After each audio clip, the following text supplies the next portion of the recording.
ವಾಸಣ್ಣ ಅಲ್ಲಿ ಹೋಗಿದ್ದಾರೆ ಇವಾಗ ನೋಡ್ಕೊಂಡು ಬರೋಕ್ಕೆ. ಅಲ್ಲೊಂದು ಮನೆ ಇದೆ. ಇದಾರಾ? ಯಾರಿಲ್ಲ? ಈ ಮನೆ ಕೂಡ ನಿಮ್ಮ ಫ್ರೆಂಡ್ ಅವರ ನೆಂಟ್ರ ಮನೆನೇ, ಮಗನ ಮನೆ ಅಲ್ವಾ? ಅಲ್ಲಿ ಯಾರು ಇಲ್ಲ ಇವತ್ತು, ಎಲ್ಲರೂ ಒಳ್ಳೆ ಟೈಮಲ್ಲಿ ಬಂದ್ವಿ ನಾವು. ಹೇಗೋ ಅಲ್ಲಿ ನೀರಿನ ಜರಿ ಇದೆ, ಇಲ್ಲೇ ಇರೋಣ ಸ್ವಲ್ಪ ಹೊತ್ತು. ಯಾರಿಗೆ ಗೊತ್ತು, ಅವ್ರು ಬರಬಹುದು, ಆಮೇಲೆ ಮಾತಾಡ್ಸ್ಕೊಂಡು ಹೋಗೋಣ. ಹೇಗೋ ಇಲ್ಲಿ ತನಕ ಬಂದಿದ್ದೀವಿ, ಸ್ವಲ್ಪ ಹೊತ್ತು ಕುತ್ಕೊಳ್ಳೋಣ. ತಿನ್ನಕ್ಕೆ ಹೇಗೋ ನಾವು ತಗೊಂಡು ಬಂದಿದ್ದೀವಿ, ಹಸಿವಾದ್ರೆ ತಿನ್ನೋಣ ಅಷ್ಟೇ. ಈ ದಾರಿನ ನೋಡ್ಕೊಂಡು ಮುಂದೆ ಹೋಗೋಣ, ನೋಡೋಣ ಅಲ್ಲಿ ಏನು ನೋಡಕ್ ಸಿಗುತ್ತೆ ಅಂತ. ಆಕ್ಚುಲಿ ಜರಿ ಇದೆ ಅಲ್ಲಿ. ಮುಲ್ಪ ಅರೆಗಲಟ್ ಗಾಡಿ ಪೋಪುಣ ಅಂದು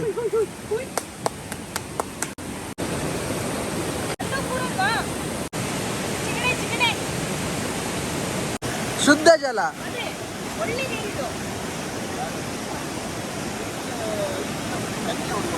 ಏನ್ ಗೊತ್ತಾ, ಈ ಹೊಳೆ ದಾಟಿ ಅಲ್ಲೊಂದು ರೋಡ್ ಕಾಣ್ತಾ ಇದೆ, ಅಲ್ಲೇನಾದ್ರೂ ಮನೆಗಳು ಇರ್ಬೋದೇನೋ ಅಂತ ಹೋಗ್ತಾ ಇದೀವಿ ಅಷ್ಟೇ.